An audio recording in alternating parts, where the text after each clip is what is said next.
episode 78. My name is Dave Hunt, and if you're watching on stream, I think that's Michael. I can't really see him. Yeah, it's Michael Swick. Using my laptop that has a NVIDIA GeForce 630 inside of it. Oh, you're fine. I'm just giving you crap. I'm just recording here just because me and Sarah are getting vaccinated, so schedules are kind of changed. I already got my first shot, but we're going to get her shot as soon as we're done recording. My arm hurts, which isn't too bad. Yesterday, I slept most of the day after I got back. I got Which one did you get? Moderna. Okay. Most I don't of my remember which one I got. Most of my friends, I got Pfizer. I think Angela said she got Pfizer, so I'm assuming you got Pfizer. Most of my friends got Pfizer and were like, "Oh yeah, nothing. Just my arm was sore." And anyone I know, I did get Pfizer. I just looked at my card. Anyone that I know that got Moderna is just like, "Yeah, you're either gonna get a fever or you're gonna be drowsy." I luckily got drowsy, and that was the best excuse though. Yeah. I've heard the second shot for Pfizer is worse, and I've heard that the first shot for Moderna is worse. So maybe your second one will be fine. You will be fine. We'll find out. Thankfully, I'm on vacation when I get my second shot, and it's after I move my daughter out of the dorms. Yeah, no, mine is sometime in May. But it was a good excuse to sleep all day. Like no one could tell me anything about like, hey, you've been sleeping for 5 hours in the afternoon. It's like, yeah, because I got vaccinated. So yeah. All right. We are Digital Days Gaming. We are, believe it or not, a video game podcast that goes live every Tuesday on Twitch. I'm just going to say Tuesdays now because it's either late in the middle of the afternoon or in the evening. So it's going to be a while, a couple weeks. Yeah. Twitch.tv/Digital Days Gaming. You can follow us there if you so choose. You can give us a sub if you want, whether it's through Twitch Prime or just a paid sub because we have an affiliation with Twitch. And you can always check out our website, digitaldaysgaming.com, where you can get access to all of the social feeds, and those links are in the show notes. A little bit of a lighter show again this week, as it's kind of like I briefly mentioned last week. Now with like we know that E3 is whatever it is going to be, but it's actually happening. It feels like all of these companies are like pulling back, maybe not even pulling back, but they're just waiting until June. And you'll get a couple little things in here. Like we don't really go into too big a detail on it, but like we saw the new Ratchet and Clank trailer with the date. So I'm wrong. It's not being delayed. Good. Though Yay. The Last of Us had a state of play and then they delayed it like a week after. So there's still, that's why they did a chance. If they release that trailer this week and then we have the state of play on the 29th, when the day that this goes live on the podcast feeds on Thursdays, if they delay the game on Thursday, like that's just gonna be ridiculous. No, well, it could happen like a week later, but I think we're gonna get it. Insomniac seems to be pretty consistent, and their games aren't overly long experiences. Yeah, I mean, in comparison, and I'm not digging on them when I say this at all, but like they have Ratchet, they made a new Rivet. Is it Rivet? Rivet, yeah. Rivet, yeah, they made a female Lombax, but the core of what the Ratchet and Clank world is already there. I'm sure that they're not. I don't understand 100% video game development, but they're not sitting there like. I don't feel like they had to, redo every brick or pixel that they put in this game. They have art assets. They have world building tools that they've used in this before, compared to like Spider-Man, the first one, when they had to completely build New York. But then they used the same map for Miles Morales. So in terms of development times, like they weren't doing what Guerrilla was doing and going from a first-person shooter to a third-person action RPG in a completely different world. And this is their second PS5 game, which is crazy. Right.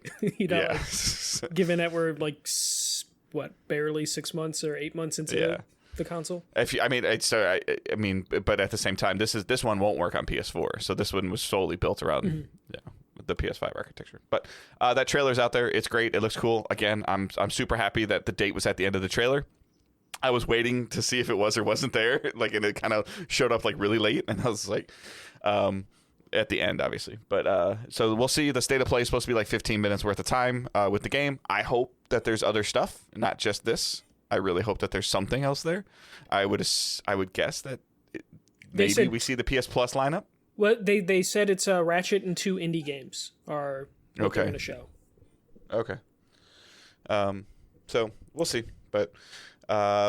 Anyway, so we're going to jump into the news that Michael actually put on the agenda because I just randomly threw that on there just because I felt like it. So All right, the first thing, Respawn is apparently working on a new IP. They currently have a small team working on it. It's just 5 people, but we know that teams do this all the time, where you start with the skeleton crew and then you flesh that out as other projects are finished. This is according to a programmer, Stephen Ka Hin Wan. He is a coder, and he's looking for an additional coder to join his team. Vince Ampella, who's head of Respawn, tweeted out his excitement for this project, which makes it seem like it's more of a real thing if, the head of the studio, especially with the power he has at EA, that this will turn into something, because I imagine a lot of studios will have skeleton crews working on things, but they never talk about it unless it's going to get made. Well, he's essentially EA's money printer right now. Yeah, so if he's excited for a skeleton crew's team or like work, it's probably going to get rolled into a full project sooner or later. I know people are really hoping for like a Titanfall 3. I don't know if that's going to happen, especially if I think if we get any kind of Titanfall 3 like thing, it's going to be an expansion to Apex at this which point. We've already basically seen. Right, Season 9. the 3v3 that's actually piquing my interest, because for whatever reason I just don't have fun playing battle royals. But the 3v3 stuff that I've seen for Apex looks very interesting. And I could totally see eventually, with all the heroes and characters, that possibly doing small mini, I don't even know, 2-hour or 3-hour campaigns for these heroes. And that kind of being like them continuing to build on Apex. And that could actually be like paid content for Apex, I feel like. Definitely. They went out, speaking of their new mode, the whole reason for them adding a like 3v3 competitive mode to their Battle Royale suite, basically what Apex has turned into, is they said something along the lines of like, we're good at shooters, so we're going to try and find different things that we can do in shooters with Apex Legends. So I can totally see them adding Titans at a certain point. We might not get that full single player game that people really want, but I agree with you. I can totally see like episodic things for characters for their past. Every season is a 3-hour campaign or 2 3-hour campaigns for 2 heroes. Like that's content for them for like 2 years. On top of them, adding more heroes over time, like they've been doing. I think it's something that you would have loved to have seen, like Overwatch kind of do even. Oh, for sure, and I still hope they do something like that with their Overwatch 2 and their PvE stuff that they're doing, but. I could see them adding Titans into a separate mode, though. I would have to talk to other people that like love Titanfall. I love Titanfall for the mechanics. The story was good too, but I wonder how many people want a story or they just want Titans. I think they want a story. Like I think they like the world or they want like a PvE player versus environment campaign that maybe involves Titans.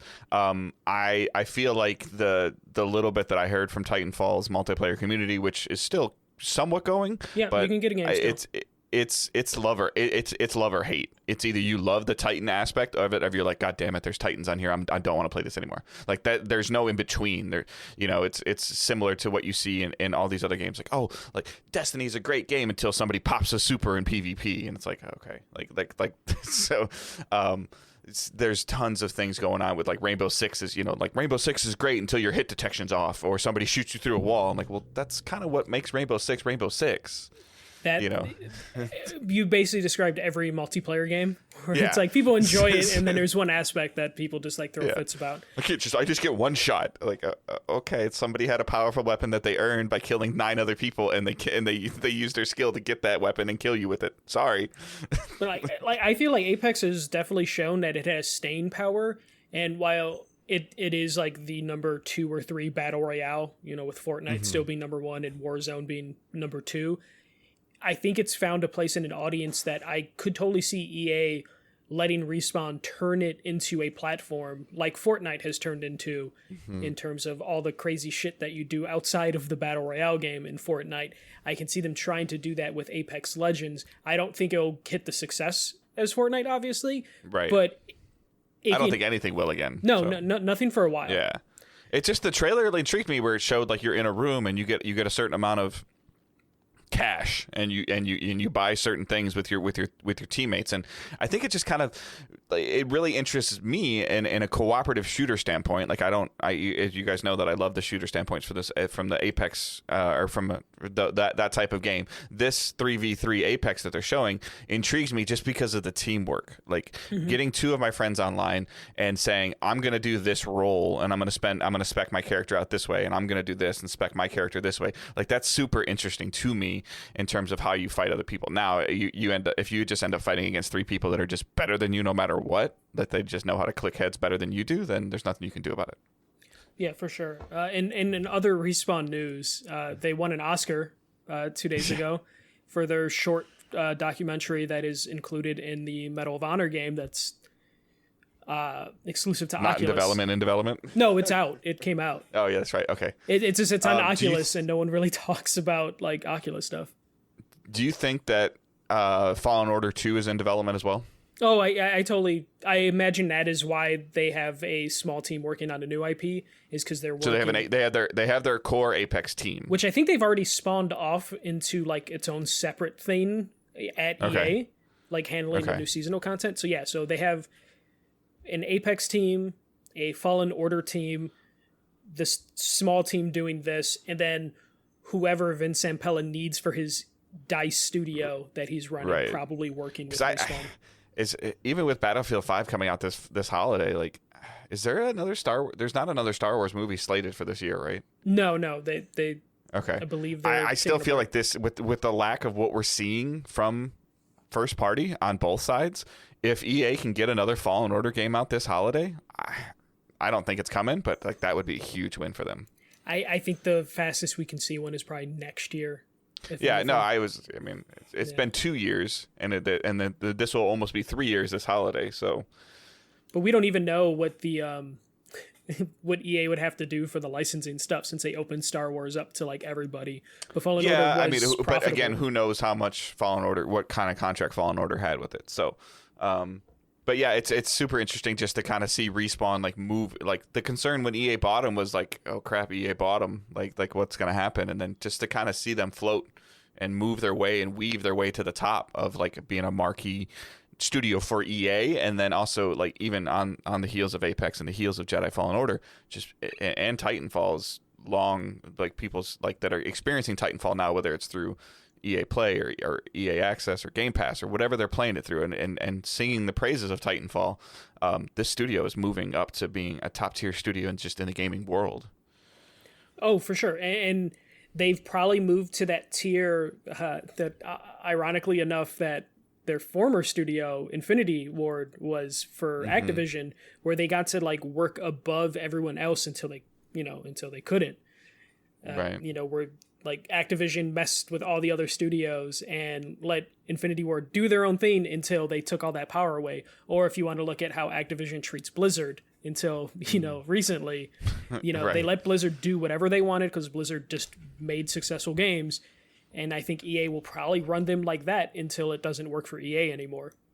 But EA kind of right now, like that's their golden goose in terms of like fan service is Respawn, because as popular as, like FIFA is, it makes a ton of money. That fan base is very like bipolar with in terms of like how happy they are. And well, it's either you like soccer or you don't. No, but in terms of just like the people that buy that game, how happy they are with that game. And Madden too, where like Madden and FIFA make a ton of money, but you talk to people that are in that fan base and they're not happy, but they still pick it up and spend hundreds, if not thousands of dollars on Ultimate Team packs. So outside of like those two games, Respawn's the only other thing that EA has going for them right now. So they're just going to let Respawn probably continue to expand and do their thing. Like I still feel like BioWare is on like a life support right now. So unless BioWare's next game hits, Respawn really is all they have. Right. All right. Let's jump into some PlayStation news. Okay. All right. This was a weird one. This one, PlayStation is testing a new Plus benefit in Poland. It's called PlayStation Video Pass. This is a new benefit that is basically just a streaming service that gives you a selection of like Sony Pictures movies and television.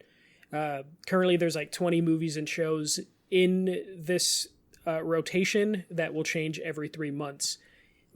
For reference, Sony owns Sony Pictures, Sony Televisions, Columbia Pictures, Game Show Network, and Crunchyroll. And I believe they're trying to get a stake in Funimation if they haven't already gotten that. So this is just another thing that they're going to test. They picked Poland, apparently about like demographics are very specific to Poland, that it's a good place for them to test this service before rolling it out to other regions. I know this isn't... hopefully this isn't the thing Jim Ryan was saying, like, this is going to be his answer to Game Pass, but this is a smart move for Sony to leverage what they already have to bolster their plus. Yeah, I mean, to have more things in there to give a new look or a new benefit to PlayStation Plus, I think is a good thing right now. Xbox Live Gold needs it as well, and I'm sorry, making stuff free to play that should have been free to play in the first place isn't a benefit to Live Gold.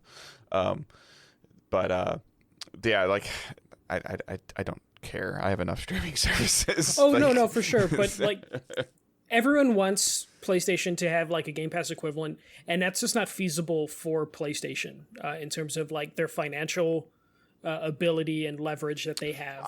I think it is feasible. I just think it's a route that they don't want to go. I don't even think it's that feasible if you look at like if they put out something that had every single PlayStation Studio game on it and it cost $15 a month, people would buy it. But it would have more subscribers than Game Pass probably. No, but the thing is, like, they probably don't have the money to get third parties to fill that library up. They wouldn't need it. They're not Nintendo, though. I don't feel like... I know, but I'm just saying that in terms of the ability to go back and play any of the Uncharted's, any of the God of Wars, any of the Ratchets, like for $10, I mean, it would probably have to be $10 because like 15 for Ultimate is PC, console, and streaming. Like they've also hinted at like cloud gaming. Like you own a cloud company, you purchase Gaikai, you already use PS Now through cloud. Like I don't know what you're saying you're going to do any different than anybody else is doing. But I think that if they did some type of service like that for $10 a month, it rolled PS Plus and their first party equivalent with a couple third party dabblers in there. Like, yeah, I understand what you're saying. They don't have $3 million to walk over to a studio and go, hey, we're going to put your game on our platform. Like they don't have that kind of cash.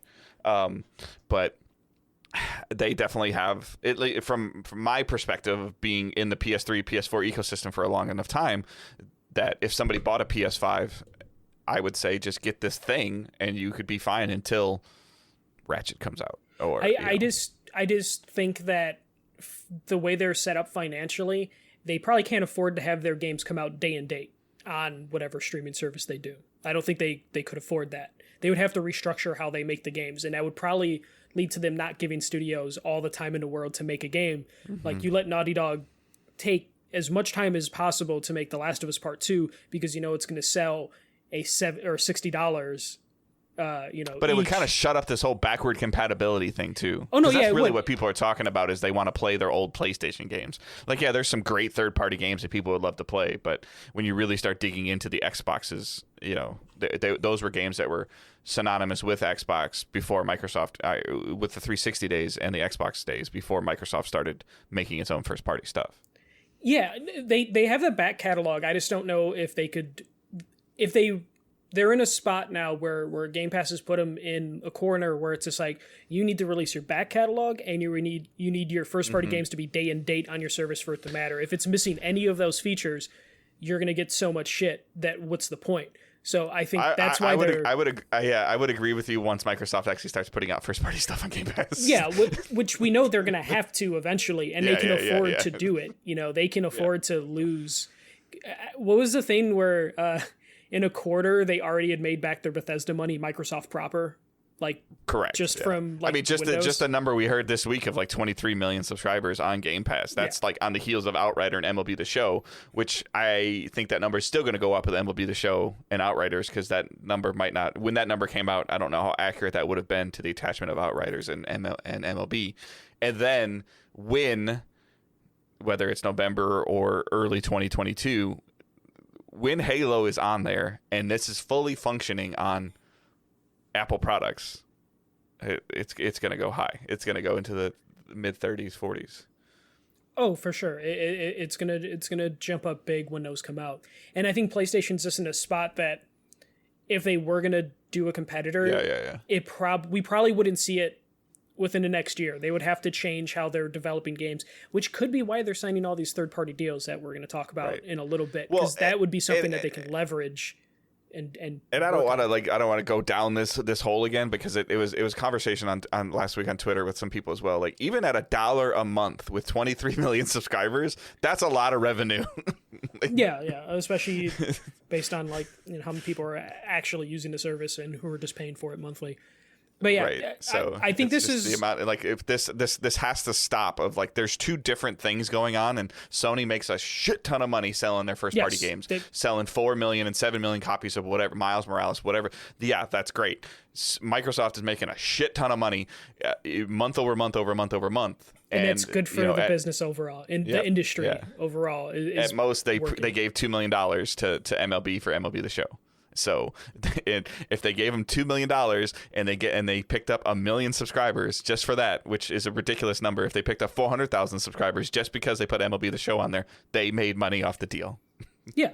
And again, even if they don't make money off the deal, they're looking at the long game. How many people are going to stick around because they added something else to it? It's going to change dramatically as they add more first party titles to that service. Going back to this thing, I saw a lot of people giving shit that PlayStation's putting a video service with only like 20 movies and shows. It's testing, and it just makes sense to leverage it. Sony right now, Sony Pictures specifically, and Sony Television. If you don't pay attention to like entertainment news, they are fucking killing it right now, selling exclusive rights to... They just signed a deal that all their content, all their movies after a couple months in theaters will go to Netflix. And then they signed another deal with Disney with the same thing of but a different time after period. 6 months on Netflix, it goes to Disney Plus or something like that, 9 months or something, which is crazy. So they're getting money from Netflix for it, and they're getting money from Disney for it. Yeah.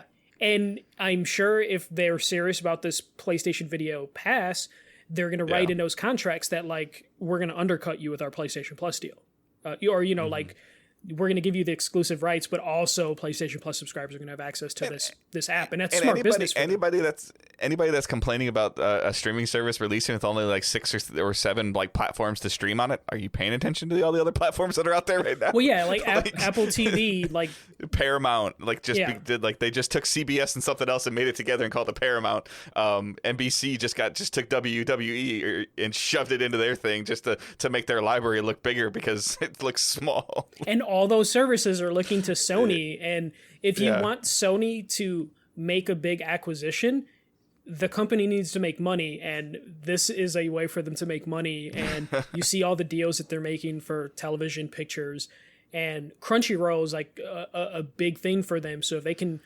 somehow roll that into, and Crunchyroll has an exclusive deal with HBO Max currently. So again, Sony's making money in so many different spots. It's super interesting though. If you, let's say that there's something that comes out in the next, you're in Poland as an example right now, and something comes out that they're advertising, it's going to be on, PlayStation Plus streaming or whatever it's called, PlayStation Plus video. And the only way to get PlayStation Plus video is to buy PlayStation Plus. They're trying to dip into that same market of maybe you'll get PlayStation Plus subscribers that don't own a PlayStation. Yes. $50 a year or whatever it is, $60 a year to stream a show that I want to watch is cheaper than whatever the $10 a month I'm giving or $12 a month I'm giving to Hulu and Paramount. And if they want to, if they put PlayStation Video Pass on, I know they've put services on other platforms before and removed them, but if they come into that big hole PlayStation Video Pass plus PlayStation Now and PlayStation Plus is all one service, you put that app on a TV and hey, you have access to these videos, also here's PlayStation Now, you have access to this on your phone or whatever. That could be very beneficial for them as a company, and that will open up the ability for them to sign more third-party deals or acquire more studios. So they're I saw a lot of people or sign more deals that we're going to talk about right now. Exactly. It's one of those things where last week when I saw people like giving them shit for like, oh, this better not come out anywhere else. It's just like they're just trying to make money, and this is a smart way to leverage assets. And they're kind of screwed right now because, like you had mentioned, like they've painted themselves in a corner, just like Microsoft painted themselves in a corner.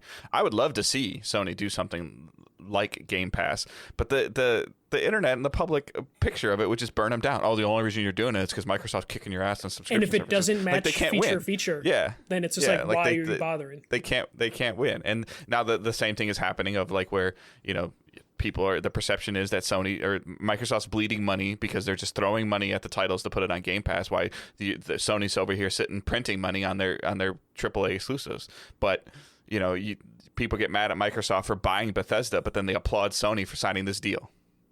Exactly. It's a double-edged sword. Sony just bought this game. Sony bought this game from this Firewalk Studios. And this is like the second studio that they've bought a game from. Right. So let's jump into that story.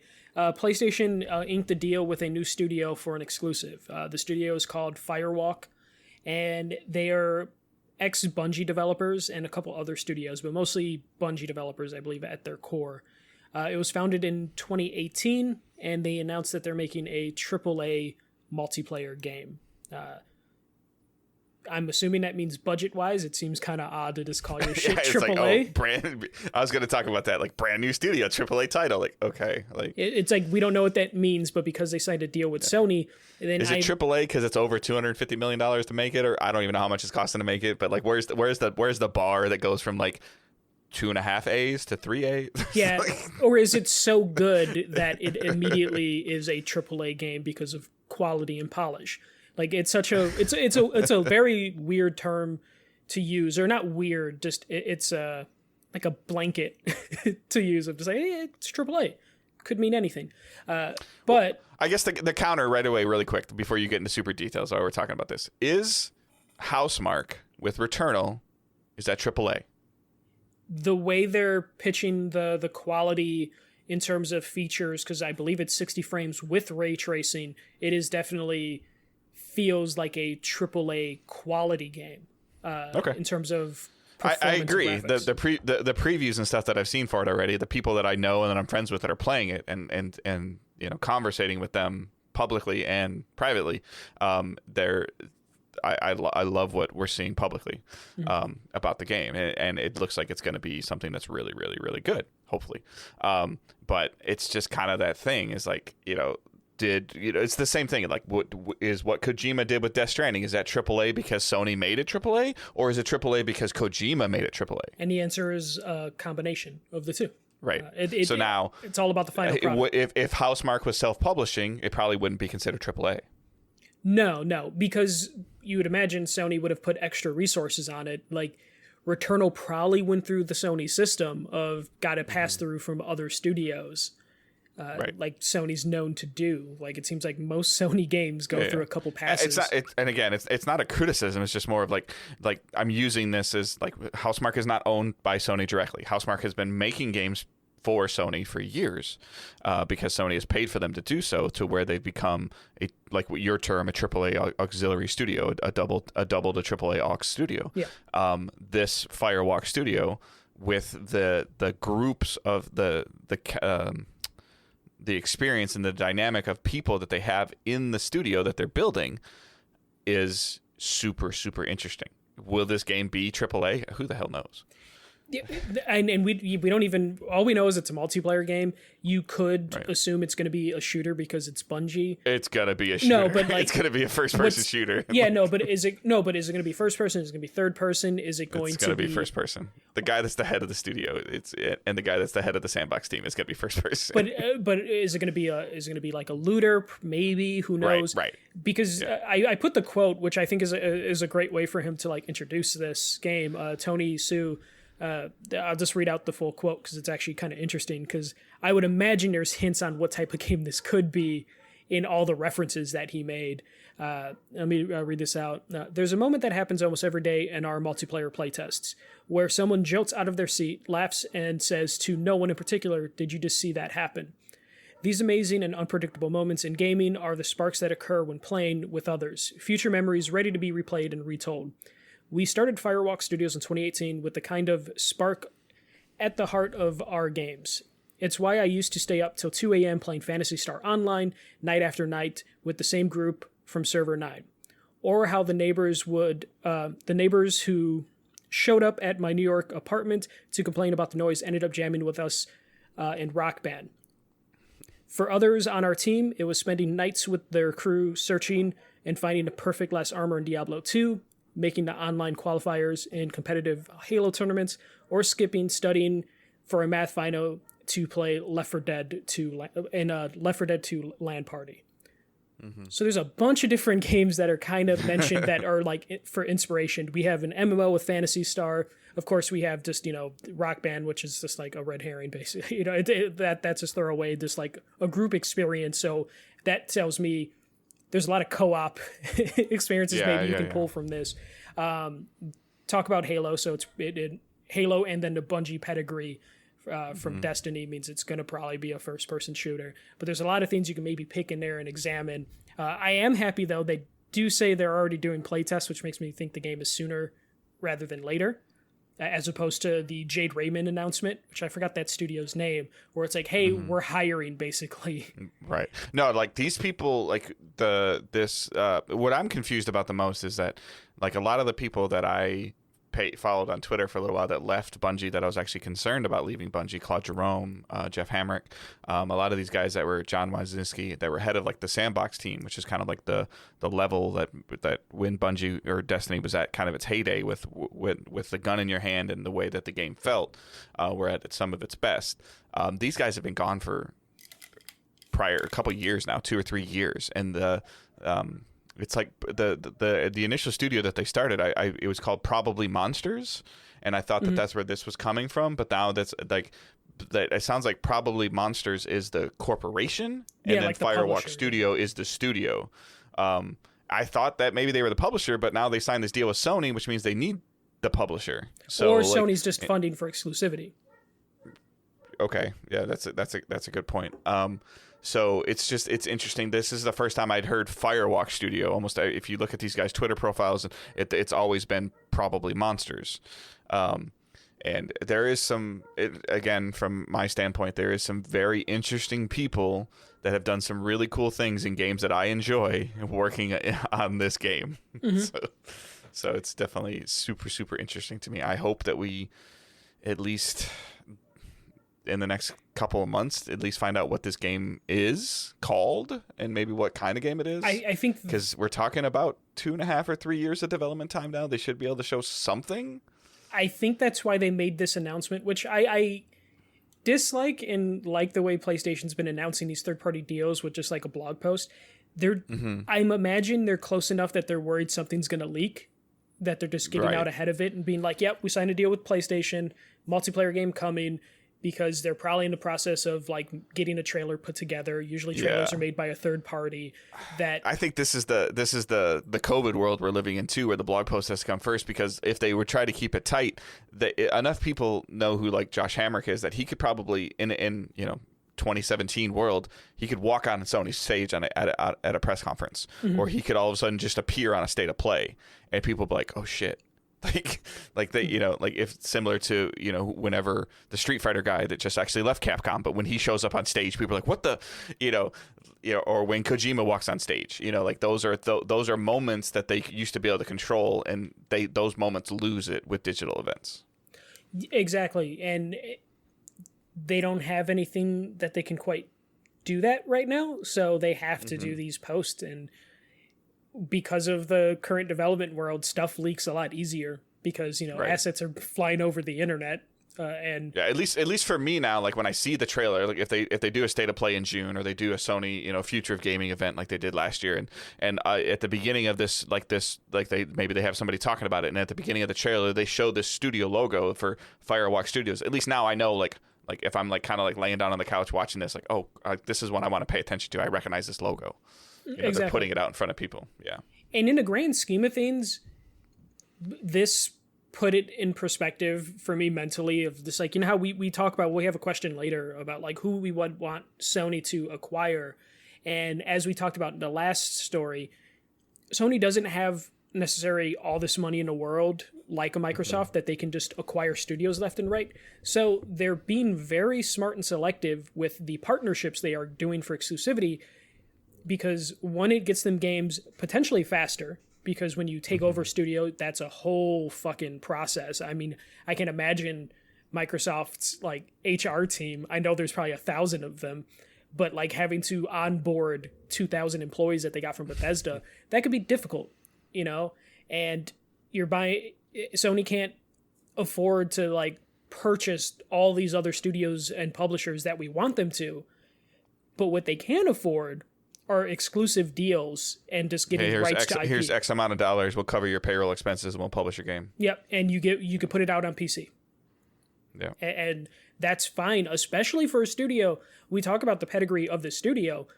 Pedigree means nothing if you can't get money to, put into the ideas. And I'm sure this team could have put something together, but it might not have been at the scale they wanted. This allows them to have that comfort of like, okay, let's scale up. Let's hire more people. Bill Gates can't just walk away from Microsoft and say, I'm starting a new PC company, and then all of a sudden just release a PC in a month. Exactly, yeah. I mean, he has the money, but yeah. But it's why Kojima, we're hearing about him talking with Microsoft, because like he could make a game himself, but it won't be at the scale that he would want. So he has to get a deal from PlayStation. He has to get a deal from Microsoft. That's just how it is, like you would, even though you're excited about all the people that are at the studio, but if they just announced that they're making like a top down little 2 to 3 hour game, you would be disappointed. You would still pick it up. You would probably still enjoy it, but you would still be like, I thought they were doing something bigger. The potential is higher. Yeah. The potential is higher. Like, and this is a good way for Sony to get exclusives without having to spend billions of dollars. Get those. This would be like if, again, I'm using broad examples. Neil Druckmann leaves, starts his own studio, and makes a 2D side-scrolling Metroid game. Yeah. It'd probably have a really good story, but you'd still be like, he could do more. It's why or at least me, I'm so attached to like Amy Hennig. Every time she moves from studio to studio, I'm just like, okay, we're going to get something. And now she's just working on smaller experiences because she wanted to get out of that system because EA just kind of did it. Yeah, the exact same thing happened to me. Airplane Syndicate, Darksiders Genesis. I was super happy about it. It was a different direction that they took with the Darksiders franchise. It didn't grab me. But it had the same. It had the Darksiders creator, the guy that made Darksiders, and it was like the 4th installment of the game. And three, it didn't do anything for me. And 3 was kind of in the same style of 1 and 2. And then 4 looked really interesting. I gave it an award at an E3. I had a lot of fun with it. I bought it on Steam because it came out like a month early on Steam compared to like console. I played it for a couple hours, and it just didn't grab me. And I guarantee when he first made Darksiders all those years ago, he wanted to make them in the original intent, and then Genesis was kind of a compromise of like, well, I can't continue in that fashion anymore. Oh, so I remember like the group I was in, I asked them that question, like, how come you're doing this asymmetrical Darksiders? He goes, it's a hell of a lot cheaper. Yep. That's exactly what he said. Yeah. This just overall, like, I'm just happy we're seeing PlayStation make moves with third parties, period. Just to see PlayStation make moves, period. Now we know there's 2 extra exclusives that we can have on that. Yes, it's not as, headline grabbing as acquires Square Enix or, Microsoft acquires Bethesda, but at least shows that they're making moves, and this will hopefully lead to games coming out a little bit faster. What I don't want to hear, and I've already hearing it a little bit, is this is not Sony taking risks on new IPs. Like, no. Them taking the risk on a new IP would be them developing a brand new IP internally. And this is somebody coming to them. This is Firewalk Studio going to them and going, hey, look at what we got. This is what we're doing. Does this express any interest to you to be something we want to work a deal out to get on your platform? Yeah, hey, that looks really cool. Let's strike a deal for exclusivity. Versus and I'm sure that this studio made the same pitch to Microsoft. And Sony offered more money, or offered more freedom, or offered better quality of life, or better decision making, whatever the contract is. Like, it allowed them to probably hire more people to put out the vision that they had. So I'm just happy we're seeing money being spent on both sides, in different scales, but scales. Just because you don't like it doesn't mean it's not right. Yeah, like different scales, but scales that like match the company's like financial leverage. Like their war chest. Well, we found out like this week, like Knockout City, that dodgeball game, is going to be on Game Pass through EA Play. Yeah. You're going to have to pay for it on console. I think the game should be free to play. Yeah. I was interested in it. It looked cool. It looked fun. Not enough for me to, it looks like Rocket Arena with dodgeball. Rocket Arena crawled, like so Knockout City can walk. Right. Yeah. So, but obviously there's enough of a market there that they felt like they didn't have to do that, and I tweeted about it this like earlier this week, and it's not a hot take. This is 100% credit to Paris on Gamertag. He's been talking about Battlefield 6 or whatever being on Game Pass like this holiday. Like at first when he talked about it like 2 months ago, I laughed. I'm like, yeah, right. But now, like the what we're seeing and the amount of, like, if it's at 30 million, like just to have 30 million people access to your game, what it just did for Outriders, like I don't think anything is not possible anymore. Especially because Battlefield will try and sell cosmetics. They'll try and have microtransaction. It gives them a safety net, and we'll probably see that for a good chunk of EA games. EA games that they are desperate to have success. Like, we probably won't see Jedi Fallen Order 2 day one on Game Pass, but Battlefield, which is kind of on a down right now. But Jedi Fallen Order 2 is the same thing that I said about Outriders, that I was confused about Outriders. The reason why you're not seeing a whole bunch of discussion around Outriders anymore now is because it's been out for a month. People are done. Yeah. They played the game. They did their thing. They had some fun with it. They put 30 hours into it or whatever. They went through the campaign. They tried to do some stuff and got their ass kicked in the post content stuff, or they tried to do some stuff and got through it all, and then they moved on. Like that's exactly what's supposed to happen. That's exactly what would happen with Jedi Fallen Order 2. Mm-hmm. That's not what would happen with Battlefield. That's not what's going to happen with Halo. No, I mean, but even like little events and double XP weekends, like Outriders doesn't have that. It doesn't need it. Fallen Order doesn't have it, doesn't need it. Knockout City will have it. They need it.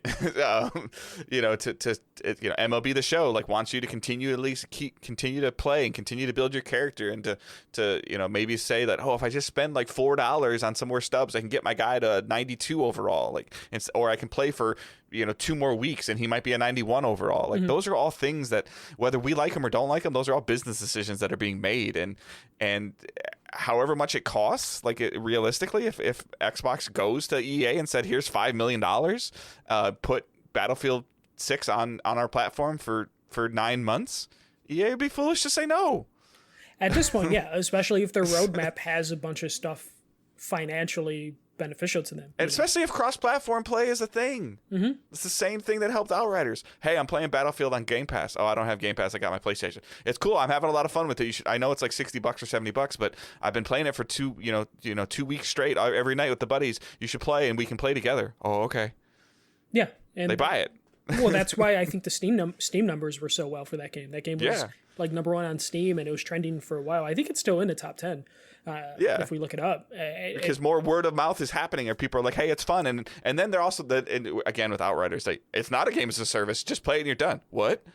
Yeah, exactly. Because they're so used to stuff being shoved at them. I don't want to commit to a game like that. It ain't like that, bud. Yep. Yeah, that's all I had for news this week. We do have a state of play coming on Thursday for Ratchet and Clank. You don't have a what's delayed. I'm disappointed. Nothing? Nothing. I mean, you should be elated. You should be excited. You should be happy that nothing's delayed. That this is the one feature that if it doesn't come up, we're like, hell yeah, nothing was delayed. Also, there might not be anything left to delay that at this point. There was a... Well, if you ask Dave from Philly, it's going to be Halo until 2022. Yeah.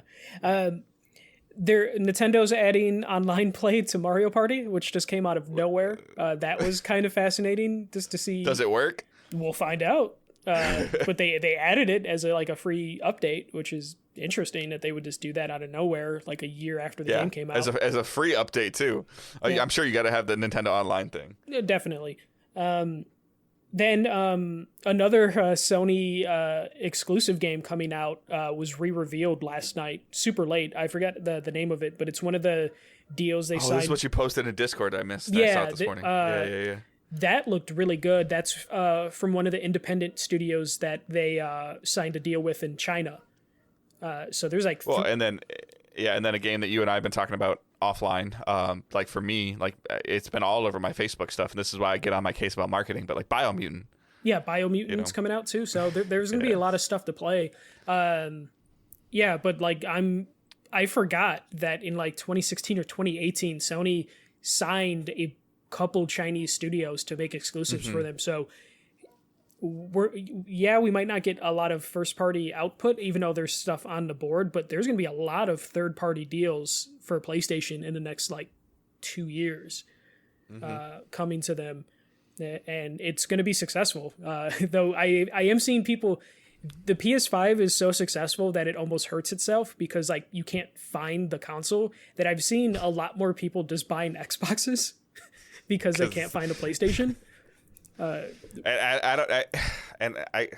starting to wonder, is it just is it something like I don't know. I'm sure that I know that PlayStation's selling better than Xbox. I know, but is it one of those things where it's like PlayStation allows 100,000 units to be available Wednesday morning and they're all gone, and Xbox takes 100,000 units and does 33,000 on Monday, 33,000 on Wednesday, 33,000 on Friday, and it like and people are like, oh, look at all the Xboxes that are available. It's the same thing. Yeah, I don't know, but I've been seeing more and more of my friends, and I think some people in our group, our Facebook group, are like, Stefan Red's been giving me so much crap, and then I post something like, when I post like, oh, Knockout City, and he's like, you're making a really compelling case over time for this, and not that I'm trying to like, we're not sponsored by Game Pass. I wish. One of my coworkers did that like 2 weeks ago, where he was like trying to get a PlayStation. He's like, fuck it, I saw an Xbox available, I'm picking it up, and he bought an Xbox, and he's super happy with it. And then you just spend $10 a month and you get 100 games. No, like, the thing is, like, he already had Live with his Xbox One. I'm sorry, my coworker. Okay. And for $1, he got to convert his 2 years of Live into Ultimate or some crazy shit like that. So he's like, oh, okay, I'm good. I'm gonna buy Mass Effect on on this console now. Yeah, it's just it is what it is. It's just like it's getting to the point of where you're just like, well, I can't get chocolate, so let's just get vanilla. It's still ice cream. Like, and we're seeing the Game Pass numbers go up, which means there's consoles being sold somewhere for that number to keep going up. But the industry seems like it's in a good, healthy spot. Like, the consoles are becoming more available. I'm seeing more PlayStations not selling out in like 30 seconds. And so you don't see the tweet, and then the you don't see the tweet 10 minutes ago, and then the tweet 10 minutes ago that says fucking gone. Yeah, we're seeing them more available, and it just seems right now Xboxes, because they're not selling as well as PlayStation, or because Microsoft just had a better supply chain, that they can have a consistent flow. Why Sony just drops, like you said, like maybe 100,000 in one day, and again, I have no idea, and I'm sure that the numbers are less. But again, like, I don't think that with the systems, with the digital version and the disc version of the PS5 being identical, other than a slot or other than a CD drive, they just say we've sold this many PS5s. If Microsoft came out and said we've sold this many Xboxes, the first question would be, like, how many of them are S's? Like, it would just be how it is, and it's their own fault for doing this, the S and the X. But like, I saw an Xbox X available for all access, and I was like, it didn't work, or it didn't turn out. We weren't able to get it into the cart because it sold out. But I was like, Angela's like, really? And I was like, just get the X because I got the TV, and then I'll flip the S. But it's fine. Like, if I get it, I get it. If I don't, I don't. I'm not going to sit there and actively seek it out. But like, the all access thing was always super interesting to me. The only reason I ended up just getting the $300 for the S was I wanted it. I wanted one of them, and we were able to get the S, and I had the cash at the time. Like, that's why. Yeah. And I got mine on a whim in December and didn't look back. But that was 2 months removed from having or a month and a half from the PS5. But yeah, that's all I have for news, and nothing was delayed. So all right, what we're planning on watching, mine's relatively short. I messed around with Destiny a little bit more, the Guardian Games thing, just to get a couple things done. It's their seasonal event. Every season or every other season has one of these events, just to see. It's they need to do something better with their seasonal events, like some new type of gameplay thing. Just they're trying to do something, but it's still within the strike playlist, and it's the same as it was last year. The armor looks really cool because I think I can make my Titan look like a Power Ranger. So it's a cosmetic thing. I played MLB The Show. I first started it on my phone just to kind of check it out because it works on Ultimate Cloud. And I used that Razer Kishi controller that clicks onto the sides. I know a couple people were asking about. I've heard really, really good things about that iPhone controller. Boomerang? Is it a Backbone? So I've heard really good things about the Backbone controller for iPhone, which I guess works really well with remote play on the Xbox and the PlayStation. And then the Razer Kishi I have actually has like 2 triggers on it, and it doesn't need its own power supply, and I can charge my phone with it in there. So baseball's probably not the best game to play on the phone. Yeah, I don't know how well that shrinks down. It probably looks okay on a tablet. Yeah, I messed around a little bit with Destiny on the phone a little bit more too. When Mike came home, my son was watching TV, and I just went in my room and messed with it on my phone. And I was too lazy to come down to the office to play games when I got home from work. It's working. Like especially since I got like the S21 now, it's definitely better than the S9 that I had, or the S9 Plus. I can definitely see the refresh rate and stuff on my phone, so that's really cool. So the first thing that's interesting about MLB The Show, I played it some more this morning on my Series S as one, and maybe it's been this long since I played them. The load times even on the new systems are terrible. Really? Like they're really long. I mean, they're just noticeably like, I'm like, is it loading or did it freeze? They always were really long. To be fair. Okay, yeah. So I just couldn't remember. So maybe they're I haven't seen any comparisons between the two. And then Road to the Show doesn't let you pick a position right away. You make the player, and it has you can like say if you want to play outfield or infield, it makes you pitch. Okay, but what if you don't? I think you might be able to.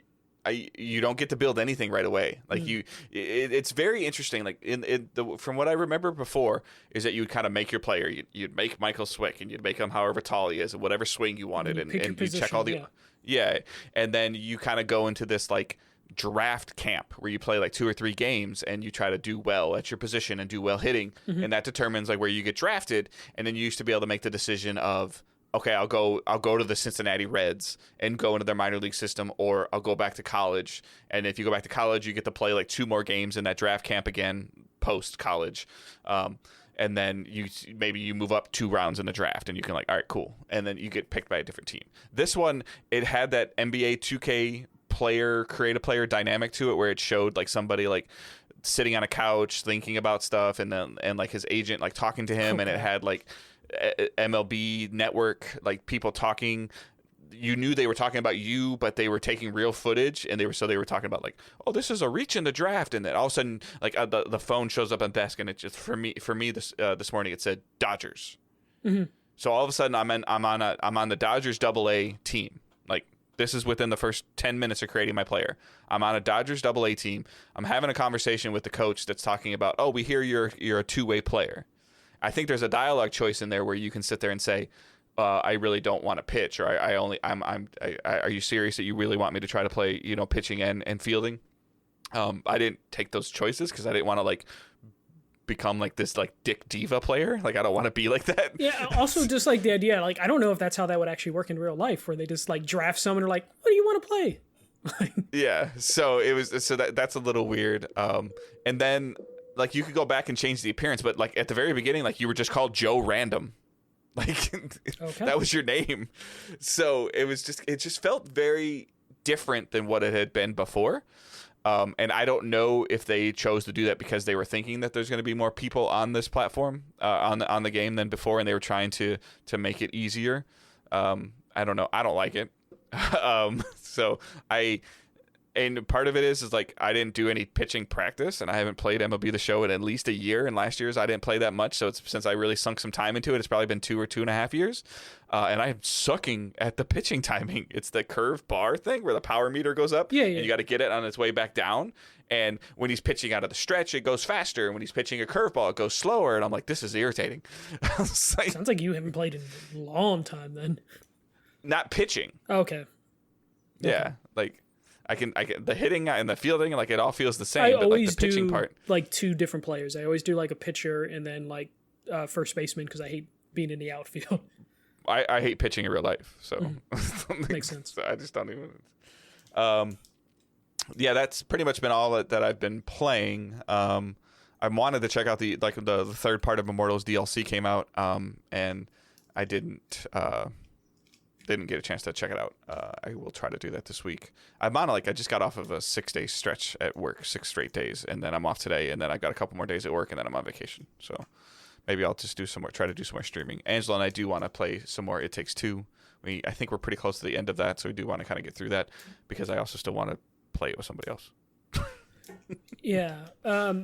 For me, it's been pretty light gaming-wise. I'm kind of just waiting for Returnal.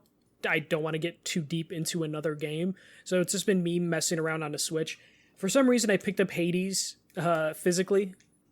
Because it was on sale. You like the game? Do you want to support it? Yeah. It was on sale. It had a little tiny like manual, which I thought was kind of cute because it's like really tiny. And it was on sale on Amazon. It was like one of those Wario things where it's like, oh, this is like $10 off for some reason. So I was like, okay, click. And I bought it. So dabbled with Hades just a little bit. 2K is still that like, oh, my brain, I can't turn it on after work, so I'm playing that still. But that's what Destiny turns into for me. Yeah, I'm hoping the MLB is that. I just haven't loaded it up just because I don't want to have to go through like creating a character and doing all the setup stuff. And now that you told me that, I'll be dreading. Well, you don't really have to. Yeah. You can mess with the appearance 6 months down the line. Like after you just kind of get in there and just start playing, you can change the name and like it's just weird. Yeah, because for the main thing last week, I was just I've been releasing a lot of different podcast content. So it's been recording and editing, and I'm very OCD with my editing. I end up listening to everything fully back and then just messing with audio and that's why you just need to give it to our producer. That's what she does, and then she doesn't have an emotional attachment to it. Yeah, I think she would hate me if I would send her my movie podcast stuff and be like, "Hey, this is 3 hours. Have fun." No, but yeah, I've been recording like movie. I've been watching a ton of movies and recording a bunch of stuff. So I've been messing with that, and I'm just waiting for Returnal. Returnal's the next game that I plan to get into, and I don't want to, especially based on the previews for Returnal, it seems like a game that you just want to make that the game you're playing, if that makes sense. Well, I think muscle memory and remembering what you have and remembering kind of not necessarily where you were, but how what are they called? Biomes? Yeah, biomes are laid out or sort of like set up. And again, like I've been staunch against the marketing, and it appears that they were just waiting till MLB the Show came out, and then they turned the marketing train on, which was fine. But then they're going to do a Ratchet and Clank special a day before release, which is just like, oh, right. You're going to undercut. Yeah, the counter to it is that we're getting Ratchet, and they're also doing it on draft day, which is stupid, by the way. But it'll be done before the draft starts. So. Yeah. Again, probably 2 completely different worlds, but they collide with me. Okay, yeah. You want to see your team make bad decisions. It's just interesting. Like I now everything I've been saying, I'm seeing now. I'm seeing Twitter sponsored ads for it. Like 3 days, like great, awesome job. But Ratchet comes out in like 2 months. And it's getting, I feel like it's getting more exposed. I'd have to go back and look at the date of the state of play when they showed Returnal off. I feel like it was more than 2 months before the game was coming out. Something like that. Like they have a very specific schedule that they seem to be following, and I'm happy the previews were really. Mm-hmm. But the previews seemed to kick off the marketing campaign. It did, which I guess makes sense in terms of just like you might as well use the word of mouth, because it's one of those games that you need someone to explain what's going on in that game, and I don't know if the marketing can deliver. Like, hey, this is what this game is about. This is what you're doing. You need those previews to point to and be like, here's a cool trailer, and then here's the previews that explain exactly what this game is, and that might be what they're trying. We're gonna get it, and I'm gesturing to myself and Michael. Yeah. Because of the community. So we talked about it, and we have a separate PSN account that we use. Michael can play on his account. I can play on the PSN account that's linked, that him and I use. So we're getting the game. It was important that Michael play it because he's more, that genre is more him. But I think that I do want to check it out. I hope it grabs me. Yeah. But it's going to be the thing where Michael's going to lead the discussion around Returnal. Though I have a feeling you're going to surprisingly dig the game more than me. I might. I hope. Like, I mean, I really want something. I want that feeling again of coming home from work or getting up in the morning and being off and being like, you know what, I want to play a game for 3 hours. I want to sit down and play, and I want to see what happens next. And again, if you're looking, like, Kind of Funny had a really good preview on it. Khalif's had from Spawn on Me, who's been on the show, he's had some really good stuff to say about it. Paris has had some good stuff to say about it.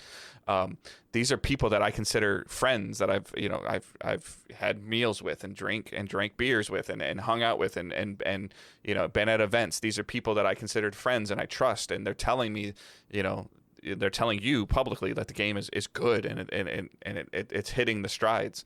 I still don't think it's going to review well. But it's something that's super interesting, and anytime that this conversation is happening where, like, around any game, it always piques my interest. This is just kind of how I function. Yeah. So that's all for me for, like, playing and watching. Finished Winter Soldier, the Falcon and the Winter Soldier. I liked it. I thought the first half of the episode the finale wasn't great, and then it got progressively better towards the end. Yeah, I think that out of all of them, 5 was the best episode. Yeah, I think so. Even though I thought the first half... Yeah, the dynamic of between Falcon and Bucky. Winter Soldier. Was them trying to, like, figure things out, and then him getting an understanding of what was going on. Was super good. Yeah, but man, standing still, I think Falcon or I don't think it's a spoiler, but Falcon with the shield and his new uniform, I think standing still it looks good, but in movement, I just was like, oh man, that uniform doesn't look good. I hope they change that for the next Cap movie, just because he looks like he has the problem Batman had in the first Batman Begins movie, where he can't move his neck. And I hope they change that. But that was, like, my only, like, criticism for the last episode. Just like, oh, I wish the uniform reveal was better. But have you given up on Mighty Ducks? Yeah, pretty much. It's not a priority for me. I'm just watching other stuff now. So there, I think there's one more before it goes on whatever, like a little mini hiatus or whatever, and they did the thing, and, like, Angela clicked on the sneak peek, and they finally teased some of the ducks. Okay, the original ducks. So I'm like, okay. Yeah, so that's it for playing and watching for us. Questions, you can send us questions using hashtag AskDigitalDays. You can post them Twitter, Facebook, all the places that you interact with us or with Digital Days Gaming. I can never say this guy's name, and he always laughs at me. So Hussein Saeed. Yeah. Let's assume Sony intends to buy one big gaming Japanese company. Who in your opinion thinks it's most suitable, and why? And who do you really want them to add to their roster, and why? Okay. Go ahead. I almost put it in the news from last week, but there's rumors that companies are kicking the tires on Square Enix. And I did a little digging, and Square came out and said no. Which I think they're obligated to say, because I imagine a company like Square has people kicking the tires all the time. That's just how companies work, especially in the COVID era. I'm sure there's a lot of, like, big monopoly companies that are just like, hey, COVID's kind of hurting your business, and just want to acquire assets. Square denied it, which makes sense. As much as I want PlayStation to acquire Square, I looked, and Square's, like, valued anywhere from, like, $5 billion to $10 billion. And I don't think that's feasible for PlayStation to acquire. And I was talking with someone on Twitter, I think it was Justin, and we were going back and forth and just talking about how, like, there are, like laws in Japan that prevent non-Japanese companies from acquiring, not prevent it, but this makes it harder for like Western companies to acquire a Japanese company. So I don't know if Microsoft wants to go through the hassle of trying to acquire Square, or for that matter, Tencent trying to acquire Square. So I think the Square rumors are kind of whatever. I think that's just not possible. The only feasible one I can think of would be like a Capcom, because I don't think they would be valued as much, though they have an IP like list that's probably very large and worth a couple $2 billion too, but that's the only one that I think would make sense. That or Konami, because I think Konami you can buy for super cheap compared to everything else. There's not a lot left. Like a couple weeks ago we joked about it. We're like, oh, who's gonna get bought next? And we're like, blah blah blah blah. And it's like, oh, then Gearbox gets purchased. We're like, what? Huh?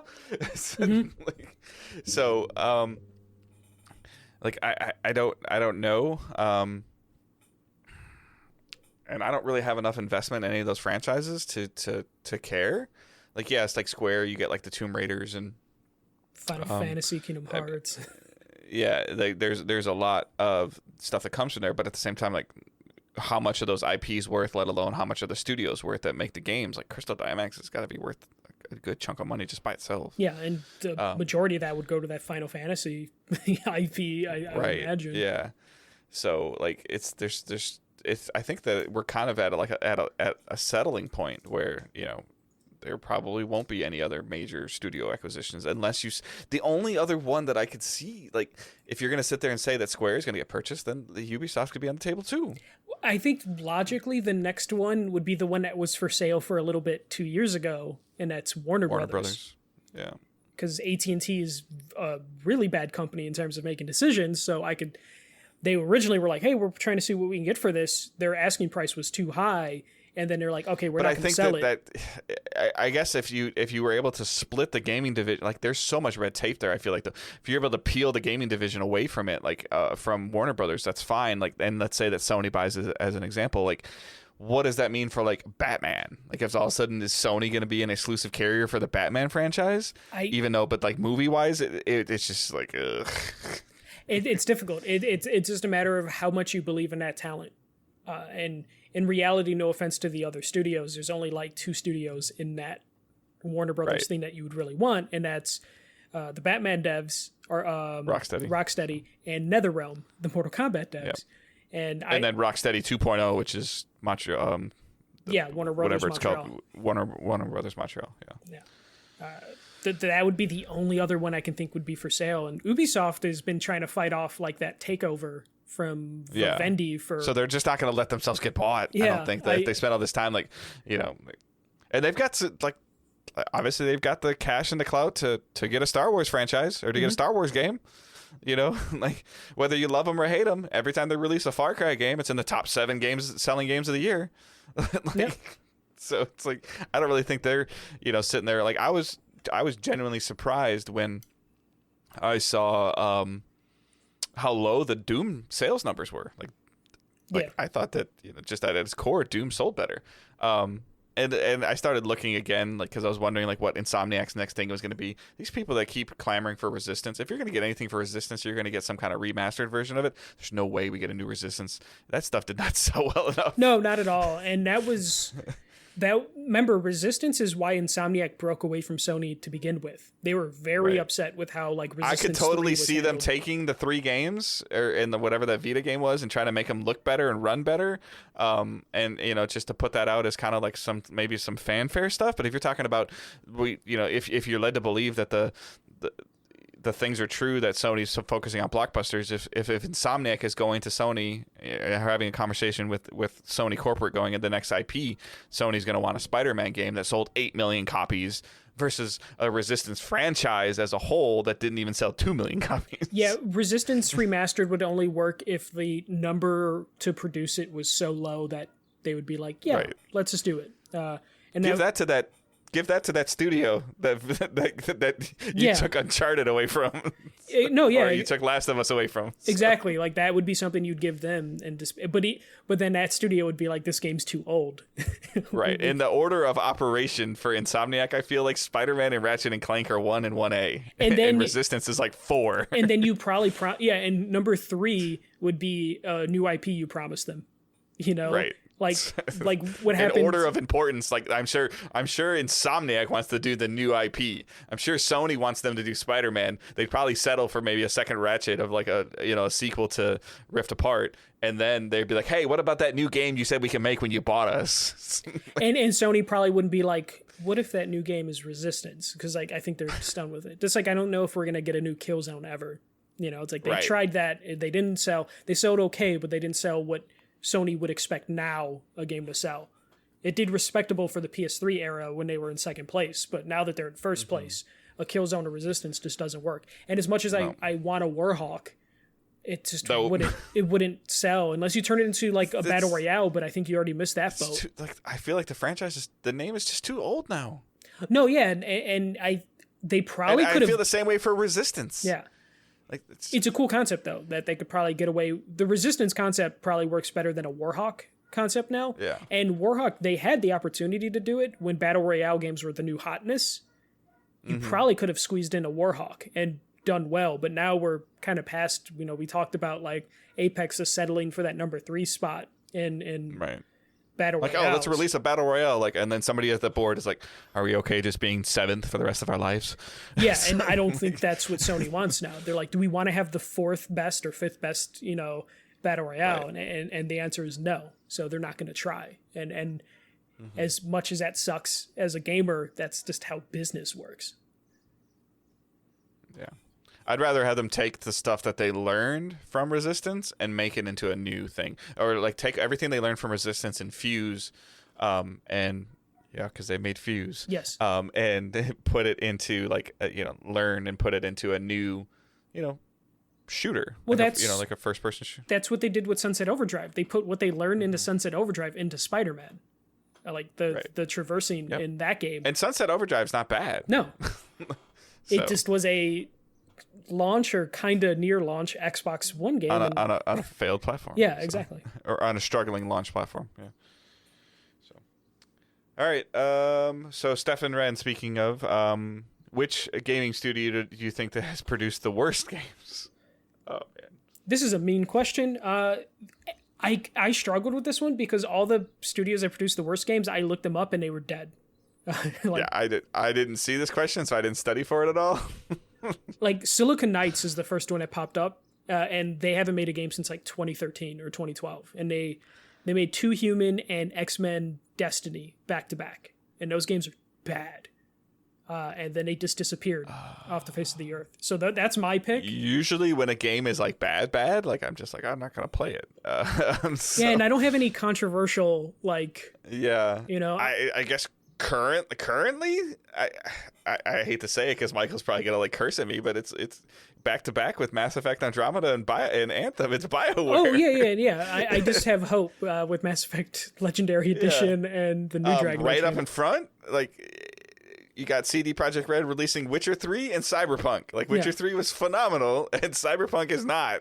Yep. That name crossed my mind as well. It's like it's just like right up front and center. Like it's like the thing that might save BioWare is this looks like this Mass Effect trilogy looks amazing. But they're not even, they weren't even the main focal point of it, right? No. Okay.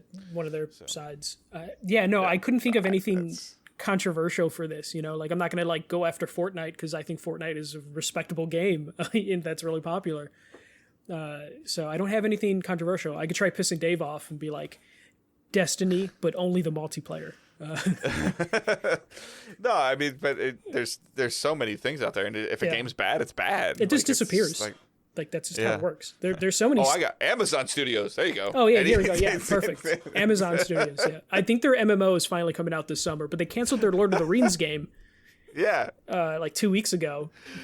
I mean, they released a game and pulled it off the entire marketplace 2 weeks after it came out. Yeah, they released a game and then we're like, we're going into beta now, and then they just disappeared. And their Gollum right. Lord of the Ring game got canceled, I think. So yeah. All right. Amazon. So Spotlight. I'm gonna give the spotlight completely to Michael because both of these are his. Yeah. Okay. I have a new thing on the podcast feed, on the DDG podcast feed called Safe to Spoil. This is something I'm hoping to do semi-regularly. It's a spoiler cast for old games, mostly games that I feel like were forgotten by time or didn't get enough attention or people don't talk about much anymore. The first episode is with Chris Penwell from Active Quest. It is for Odyssey to the West, Enslaved Odyssey to the West. Sorry about that. Made a bad note. Check that out. Let me know what you think. I don't know how often I'll be able to do this. I would like to do it once a month, but it requires me to get a guest and then get the guest to agree to play a game from beginning to end for us to have a full spoiler discussion. But that's available now on the feed if you didn't download it already, or if you somehow skipped it and hurt my feelings and just downloaded this episode instead. Check that out. And then also my movie podcast with my friend Chad, that is back. You can find it on iTunes, Google Podcasts, pretty much everywhere. But if you want to find all the links, go to everymovieever.zone to listen to the podcast and find the links. We'll put that in the show notes as well. But check those out. And I'm still trying to work on getting some more developer interviews for the show as well. Trying to use my days off to just record as much as possible, which last week just kind of killed my ability to play video games. But I'll be better this week. Yeah. All right. And then our Patreon episode will be our bonus episode for April. Will be focused on baseball. Michael and I both enjoy baseball, so we're going to focus on some baseball. I'm sure you'll see some gaming stuff in there, but just maybe a little bit more of what we enjoy about baseball and why we like it, love it. So you can check that out, patreon.com/digitaldaysgaming. If you are in the $7 tier, you get access to that. $5 tier gets you access to it gets you access 24 hours early to the weekly episode. $3 gets you Discord access to a private Discord channel. And then $1 is just what we're calling the virtual tip jar. So as it goes up, the $3 stuff gets gets the Discord access. Like I said, $5 gets the show early and Discord access. $7 gets the monthly bonus episode, early access, and Discord access. So it all kind of tiers and stacks. So there's a handful of you that have already done that, and the support is awesome. Please check your Twitch sub if you're watching us live. If you're not watching us live, just go to the channel, click the sub button, see what it says, see if you have a free sub. Use it on us if you want. That'd be great. And other than that, like I said, lighter news week. Pretty normal length show. So that's all I got. You got anything else, Bud? Nope. Next week we'll probably have a good discussion on Returnal. So look forward to that. All right. We'll talk to you all next week. Keep moving forward. Don't be a dick.